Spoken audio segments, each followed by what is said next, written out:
Ce que Kabila dit par ailleurs. Lui, il vient de redire en Afrique du Sud lors d'un sommet que les objectifs du dialogue actuel sont d'organiser des élections ensemble en tant que nation, partis politiques et société civile. Nous avons toujours ces objectifs en tête, mais tant qu'il ne fixe pas de date et qu'on n'a pas le sentiment qu'il va s'en aller, qu'il va organiser ces élections, on a juste l'impression que c'est du pipeau. Et le report, enfin, c'est sans doute la plus grande déception des années récentes. C'est cet homme sur lequel on avait, pour le coup, là, placé un objectif démocratique, où on avait donné une confiance. Il y avait une espèce de blanc-seing de la communauté internationale qui lui avait été donné quand il a gagné le pouvoir par les élections, qui était magnifique démocratiquement. Là, pour le coup, quand on parle de pouvoir monarchique absolu, d'incapacité des contre-pouvoirs d'exercer leur rôle, le problème, c'est qu'aucun contre-pouvoir, même extérieur, ne peut plus l'exercer.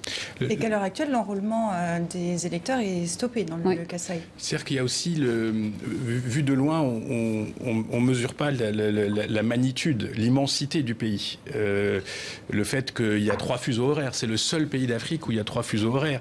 Il y a 12 frontières, donc tout le monde s'en mêle. C'est ultra riche, c'est assis, tout le monde le sait, sur ce qu'ils appellent un scandale géologique, les mines, etc.